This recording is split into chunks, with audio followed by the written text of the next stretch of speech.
If you're not posting on TikTok in 2024, you're missing out on one of the largest social medias the market has to offer. And in this video, I'm gonna explain to you how to grow little TikTok accounts, little niches to one of the biggest platforms on the app, resulting in the best revenue for your OFM business. Now, the first point that I want to give to you on the way is that your channel needs to be able to be described in one sentence. Because if you see it from a branding perspective, you have to stand out from the competition. There are over 100 OnlyFans creators on the Viewers For You page every single day. So you want to make him subscribe to your OnlyFans. You want to check out your profile and watch your videos. How are you gonna make him do that? The answer is very simple. If you have a small page that gets some little views, you get some attention but not that much. It's very, very hard to grow to an influencer level, to a level where people actually talk about you, where the word of mouth is a reliable marketing source. But you're not gonna get there without a clear branding, without a clear niche, and without clear things that make you unique and stand out from the competition. So what you want to do right after this video is sit down and write down how your creator and your TikTok account is able to be described in one sentence. You need people to specify your account by just saying, for example, yeah, that blonde creator with the weird facial expressions, yeah, the one. Like talking with their pals in the fucking locker room or whatever. Hey, did you see that like weird facial expression creator? Did you see her videos? That's where you want to be heading with the account.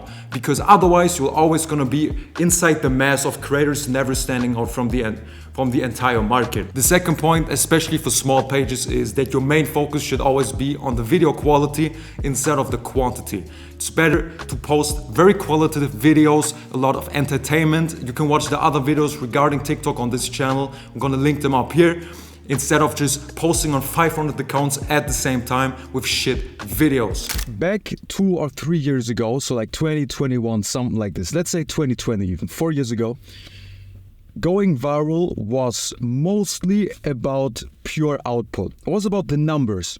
So you have to imagine back in 2020, it didn't really matter that much what you posted, especially on TikTok, for example.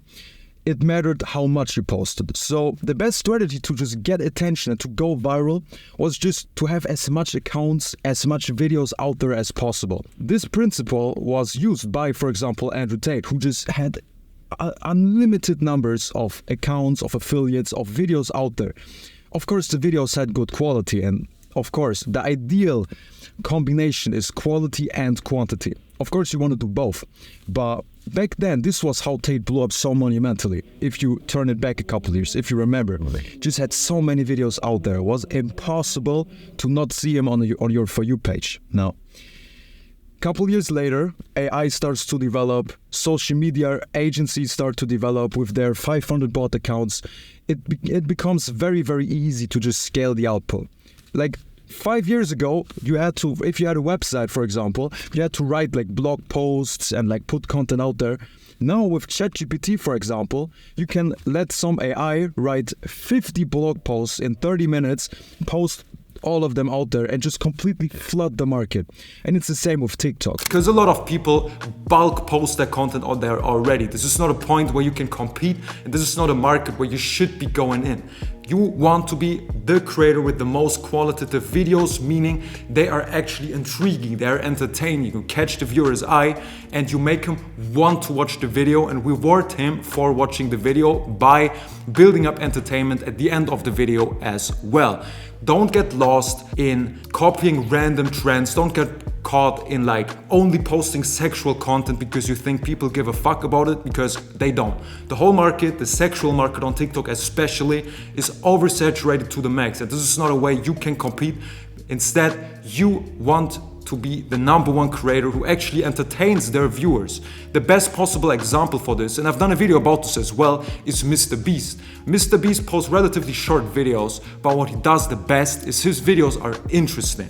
You can pause the video right here, go on TikTok and check out Mr. Beast's TikTok channel. Because the #1 thing he does is in every single second in the video, something is happening. You're never caught like being bored, or you're never caught wanting to scroll away from the video. You're always watching because there's always something happening. Every time there's a Lambo, then there's a plane almost crashing, then they burn $1 million, then they're shooting rockets at a fucking tank. It's always interesting, and this is how your videos should look on a more minimal level, because I just assume you can't afford a Lambo and a tank at this point. So make sure your creators are entertaining and unique enough so you get the most possible attention you need in order to grow a small TikTok page to one of the biggest accounts within the whole market. The next thing I'm gonna mention is that you want to include multiple niches within your content plan. Now, let's say your normal niche right now is that your creator, for example, likes playing volleyball and the creator is blonde. So you have a clear audience that is interested in your content. You have a very clear plan on what to post, but over the long run, there's only gonna be a very, very little amount of people actually interested in your content. So of course you want to establish yourself as the biggest creator within the niche, but you want to also expand the niche and get more people outside of other niches to your content. Now, how do you do that? The answer is you do that with cross-niching content. Let me give you a very basic example. Let's say you run a car page, right, on TikTok. You post videos about cars and about cars in general. Just people that are interested in like supercars and driving, cool. You do your content, everything's fine. But what you should do in this scenario is, let's say you want to get some of the Star Wars guys, people who are interested in Star Wars and science fiction. The next video you're gonna post is a Lambo wrapped in like a Star Wars wrap with like some TIE fighters and some Star Wars bullshit, and it looks super cool. You post a video about that with Star Wars hashtags and all this different stuff. Now what you're doing is you're still within your own niche of cars, so your usual viewers mind the video, they like it, they comment on it, but you also get the huge amount of Star Wars fan base that's arguably larger than your current fan base, also interested in your content, making your account grow by extension without leaving your niche or posting stuff that your normal viewers aren't interested in.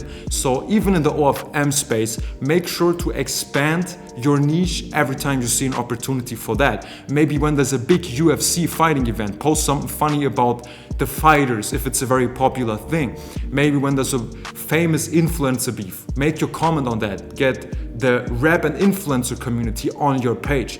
Always try to get people from other audiences within your audience in order to grow as fast as possible.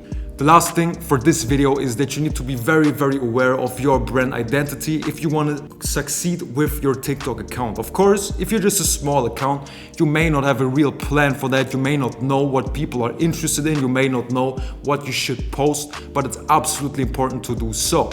You have to sit down and analyze what your creator, if we're talking about OFM, looks like, what her interests may be, what she acts like, what she's like in her personal life, and you need to display that in her content. If your creator looks like a drug dealer with like 50 different tattoos, like a crackhead, you can't post TikToks about her being shy and not being able to talk to guys. It doesn't make sense, and everybody's gonna think, yeah, that's not true, fuck you. So you have to play your strengths and weaknesses the right way without making people think you're just lying or you're just making up bullshit. And it's the same way around. If you have a very shy girl next door creator that doesn't really look like they're extrovert or whatever, you shouldn't post videos where they're talking a lot, talking freely and like yelling and all the stuff.